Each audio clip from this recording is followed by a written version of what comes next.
आकाशवाणी देहरादून से प्रस्तुत हैं प्रादेशिक समाचार। पहले मुख्य समाचार। उपराष्ट्रपति जगदीप धनखड़ कल गोविंद बल्लभ पंत कृषि एवं प्रौद्योगिकी विश्वविद्यालय के शिक्षकों और कर्मचारियों के साथ संवाद करेंगे। मुख्य सचिव ने कहा, चार धाम यात्रा और प्रदेश के सभी धार्मिक स्थलों पर आने वाले श्रद्धालुओं के लिए ऑनलाइन पंजीकरण की अस्थायी व्यवस्था की जाएगी। प्रदेश के स्वास्थ्य विभाग ने गर्मी के दौरान अस्पतालों में अग्नि सुरक्षा उपायों को सुनिश्चित करने के लिए परामर्श जारी किया और टिहरी जिले के सीमांत गंगी गांव में जल्द ही मोबाइल टावर स्थापित किया जाएगा। नमस्कार, दोपहर समाचारों के साथ मैं वीरेंद्र दत्त गैरोला। अब समाचार विस्तार से। उपराष्ट्रपति जगदीप धनखड़ कल उत्तराखंड के एक दिवसीय दौरे पर रहेंगे। उनका कैंची धाम में बाबा नीम करौली आश्रम में दर्शन करने का कार्यक्रम प्रस्तावित है। श्री धनखड़ उधम सिंह नगर के पंत नगर स्थित गोविंद बल्लभ पंत कृषि एवं प्रौद्योगिकी विश्वविद्यालय के शिक्षकों और कर्मचारियों के साथ संवाद कार्यक्रम में भी हिस्सा लेंगे। उपराष्ट्रपति के दौरे को देखते हुए प्रशासन ने सुरक्षा के कड़े इंतजाम किए हैं। चार धाम यात्रा और प्रदेश के सभी धार्मिक स्थलों पर आने वाले श्रद्धालुओं के लिए ऑनलाइन पंजीकरण की अस्थायी व्यवस्था विकसित करने के लिए निजी संस्था की मदद ली जाएगी।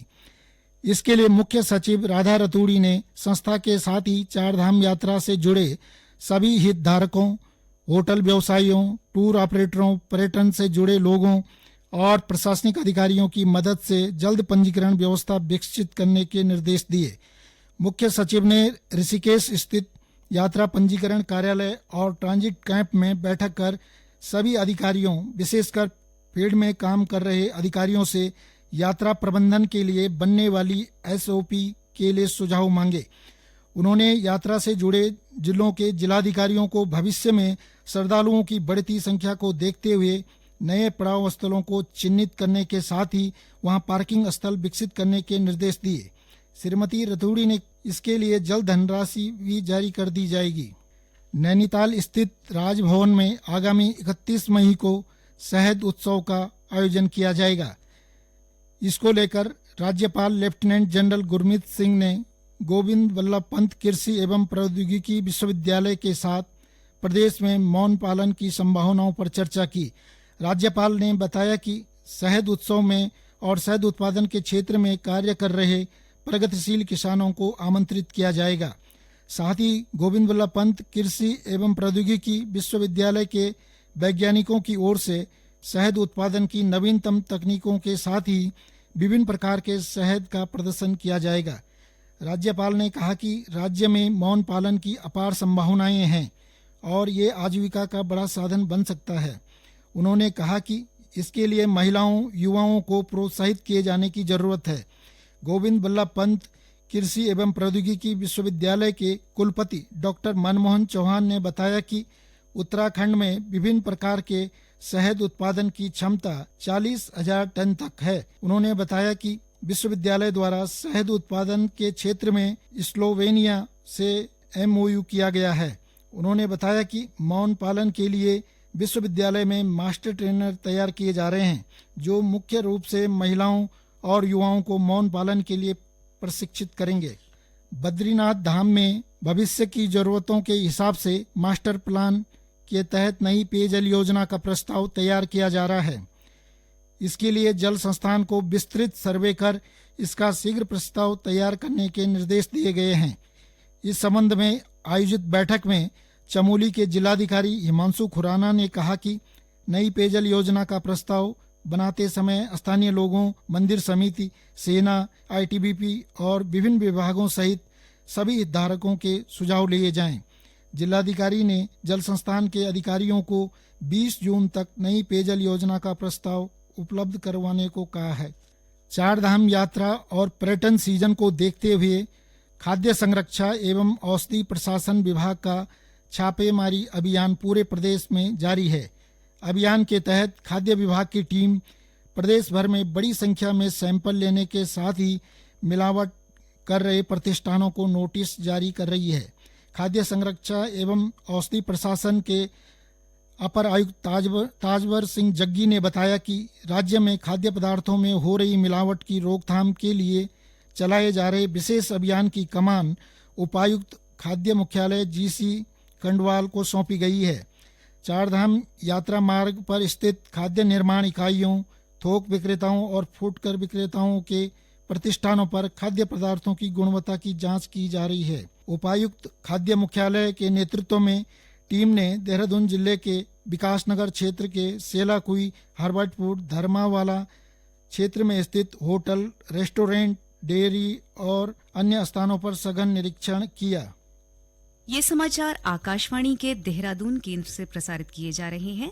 ताजा समाचार के लिए आप हमारे सोशल मीडिया एक्स व Facebook page Akashvani news Uttarakhand को फॉलो कर सकते हैं। साथ ही ये समाचार हमारे YouTube channel Akashvani news Uttarakhand पर भी उपलब्ध हैं। स्वास्थ्य विभाग ने गर्मी के महीनों के दौरान अस्पतालों में अग्नि सुरक्षा को सुनिश्चित करने के लिए परामर्श जारी किया है। स्वास्थ्य सचिव डॉक्टर आर राजेश कुमार की ओर से जारी इस एडवाइजरी में राज्य के सभी सरकारी और निजी स्वास्थ्य संस्थाओं में अग्नि सुरक्षा उपायों को जल्द और पूरी तरह से लागू करने को कहा गया है। स्वास्थ्य सचिव ने सुरक्षा उपायों को गंभीरता से लेने का आग्रह किया है ताकि मरीजों, कर्मचारियों और आगंतुकों के जीवन की सुरक्षा सुनिश्चित की जा सके। उन्होंने कहा कि उत्तराखंड स्वास्थ्य विभाग राज्य भर के अस्पतालों में उच्चतम अग्नि सुरक्षा मानकों को सुनिश्चित करने के लिए प्रतिबद्ध है। एडवाइजरी में केंद्रीय स्वास्थ्य और परिवार कल्याण मंत्रालय की ओर से जारी स्वास्थ्य सुविधाओं में अग्नि सुरक्षा के लिए दिशा निर्देशों का पालन करने के महत्व पर प्रकाश डाला गया। टिहरी जिले के भिलंगना ब्लॉक का सीमांत गंगी गांव जल्द ही मोबाइल नेटवर्क से जुड़ जाएगा। अभी तक गांव में कनेक्टिविटी की कोई सुविधा नहीं है।